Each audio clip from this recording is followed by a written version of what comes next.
everyone. Hola, I'm Dari Luna. On Instagram at DariLuna_, and on TikTok, I am Dari Luna. So today we have a topic that really encompasses everything. Everything is a projection. Yes, everything. And I know you're thinking, no, that cannot be possible, because the fact that my children, my son, my daughter, my parents, my husband, my wife, my partner said that, did that the other day, cannot in a million years be a projection of me. And I am here to give you the bad news. It is. Let's get started.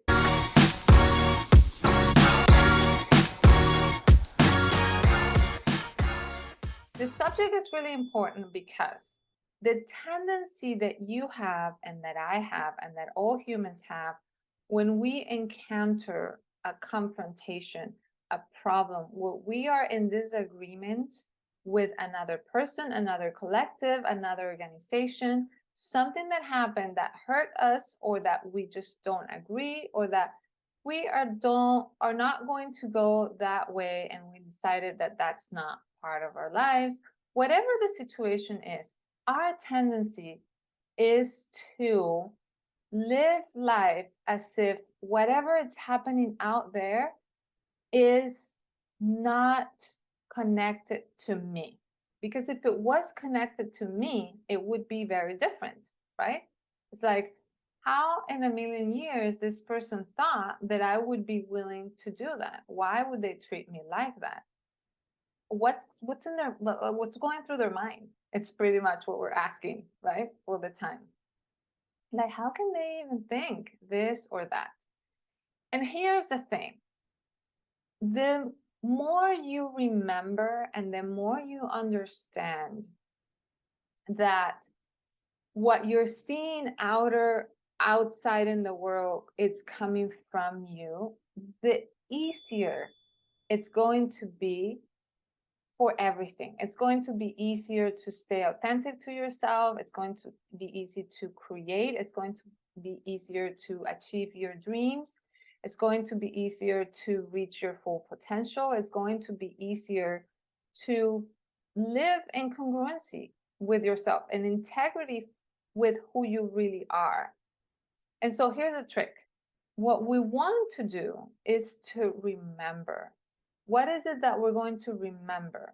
Okay, we're going to remember, and sometimes we will remember right away, and sometimes it will take us a while to remember, and sometimes we will need people to help us remember, because truly these are memories that we just disassociated from, and we cannot see it. But we're going to help ourselves remember what part that I'm seeing out there is in me. How can I see that, right? So when I see that I am being treated with disrespect, or that I am being ignored, what I want to do in that moment is be conscious and alert that everything is a projection, and say to myself, in what part of my life am I disrespecting myself? Am I ignoring myself? There might be a voice in there that I'm just ignoring, or there might be a way, as in a particular area of my life, where I am completely disrespecting myself. I might not see it right now, but what that person is showing me, it's a path to go and look for it. Now, what does this doesn't mean? This doesn't mean that because this person, organization, collective, or thing or circumstance is happening, and they're showing you a reflection of who you are, then you're going to let them keep doing what they're doing. That's not what I mean. That's not what I mean. But what I mean is that simultaneously, we can approach those two paths. One is, do I have to set boundaries with these people? what is going to be my conscious decision about this relationship and what's happening with this problem? Conscious decision. What is a conscious decision? A decision where I have a space to decide in front of the stimuli. I'm not reacting, right? I'm not defending myself, meaning I'm not using my primary subconscious programming to solve this, right? Because the more I use that primary wound to solve this, the more this is going to multiply towards me. Yeah. Why? Because if I'm using my primary wound, then that means I am going to be acting from low frequency emotions. Emotions of you deserve this, I'm jealous, what a shame, you're to blame, guilt, shame, etc., right? So hopefully one path, if I am alert, if I am awake, and if I know how to handle the pain of the situation, because there will be pain involved, right? If I know how to use that pain for growth, then I can go and make a conscious decision. Oh, I need to quit this job, or I will stay in this job, but these are my boundaries with myself. Maybe you didn't even ever say this to the other people, but you realize that this is the structure, the agreement that you want to implement with yourself. Yeah. And at the same time, I'm also going to then understand what's this reflection showing me so that I can bring that healing to myself and hopefully change the projection from this point on in my life. Now, I always think that even though these two things are happening simultaneously, we want to put 80% attention on the part where I am healing myself from the projection. Because truly, this is like we are, okay, this is truly like we're looking at ourselves in the mirror, okay? And we're looking at ourselves in the mirror and we're just fighting with the mirror. Like if I put all my energy in trying to change the mirror reflection, hello, right? Doesn't that sound like completely useless when I describe it to you like that? I know it doesn't feel like that in real life. Which is why I'm saying, do deal with the reflection of the mirror, okay? Because a lot of times the reflection of the mirror has grown so much into a monster to wake you up, because the other person is doing that unconsciously too. The other person doesn't even know it's your teacher in this journey, right? But it has increasingly become so big because we haven't really dealt with it in the past, that there is, and in many occasions, a necessity, and not only a necessity, but part of the healing is to protect yourself as an act of self-love and setting boundaries and speaking your needs and really asserting yourself in the situation. Yeah, it's necessary. I'm not saying completely abandon it. It's very important that we understand that it's necessary. And there will be situations that it's not that bad and it's not necessary. And just you realizing what's happening and that it's just a projection will be enough. Yeah, we don't even have to touch on that. Because truly, there are some of those situations where it's just quick. It's really quick. I just stopped by to pick up a delivery and this person just told me something that triggered me. And they were just saying, how nice is your hair, for example. And that's all they're saying. So I don't need to,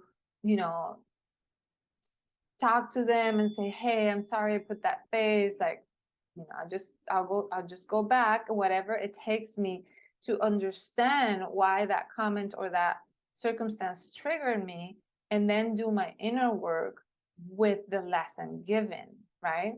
To me, I don't really need to talk to the other person or set boundaries in any way. Yeah.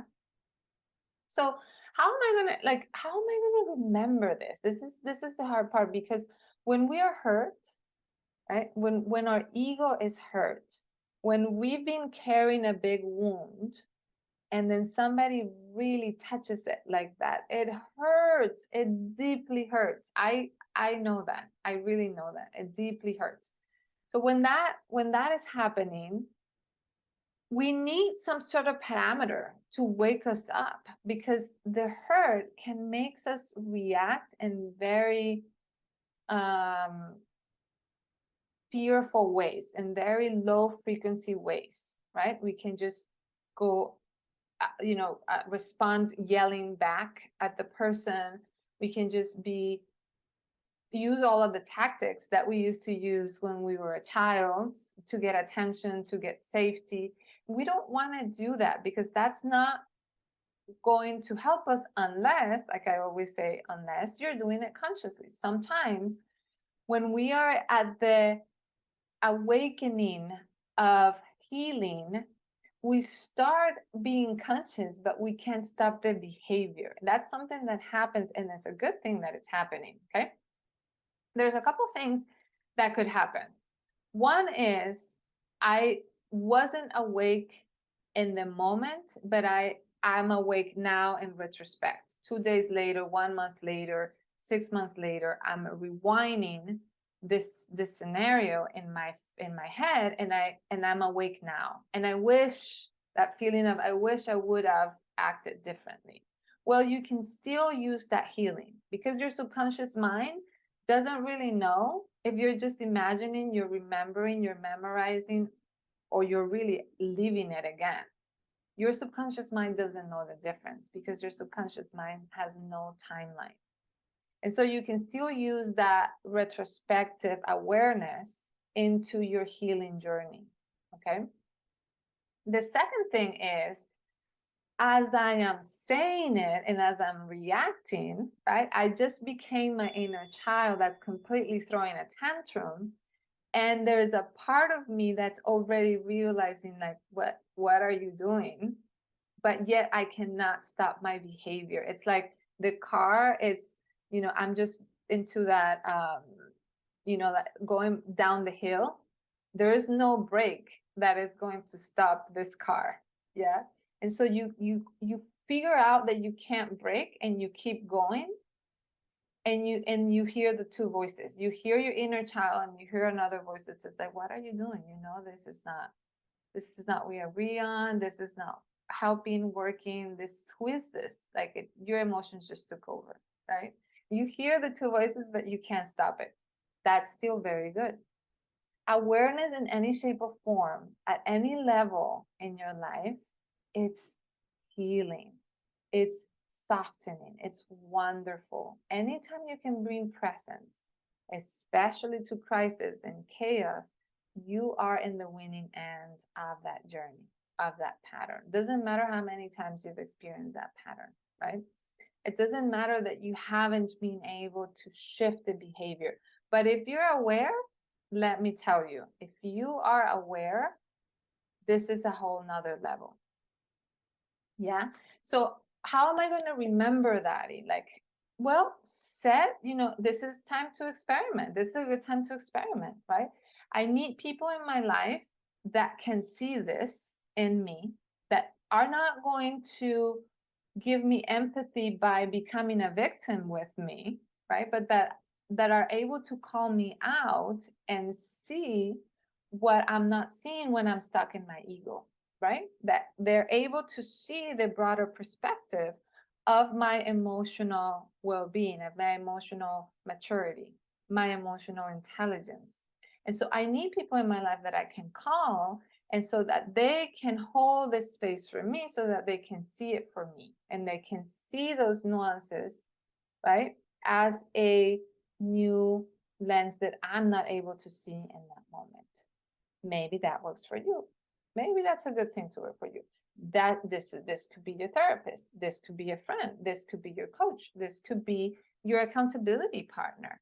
This could be anyone, right? Another thing that you can do is like, oh, right when I'm feeling like that, I'm just going to go journal, right? I'm just going to go into nature. Whatever works for you. But the secret is to set reminders, set omens throughout your day that will wake you up from the dream of believing that the solution to your problem is on the projection, right? That the solution to your problem is on the other person changing, the other person doing this or doing that, right? And that doesn't mean you're not going to leave the situation or leave the relationship or leave the job or leave the project or whatever it is.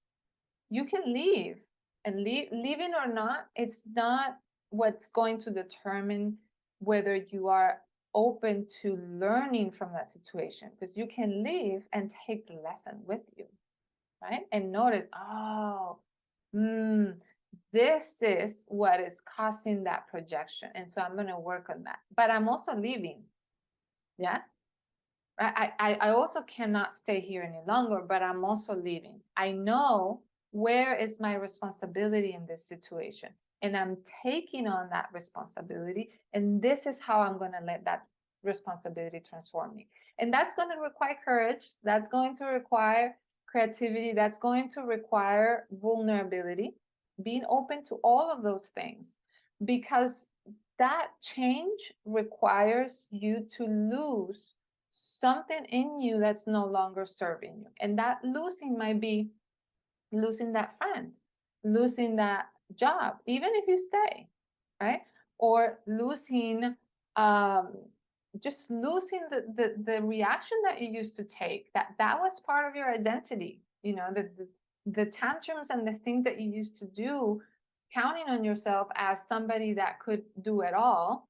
Losing that part of your identity, it's still hard. And so that's where the courage comes in, and that's where the ability to process grief comes in, because there's little moments of grief in our everyday life if we are awakened enough to see those parts of ourselves dying.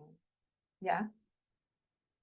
And so I hope this video was helpful for you, that you remember to ask yourself in any given moment, especially in the moments of adversity, conflict, and disappointment and low frequency emotions. How is this projection coming from me? Where is that inside of me? Because if I'm seeing it projected in my reality, it's because it's inside a tape in my subconscious mind. And now my journey, my job is to go and find that tape. Yeah. Okay, everyone. See you next time. Take care.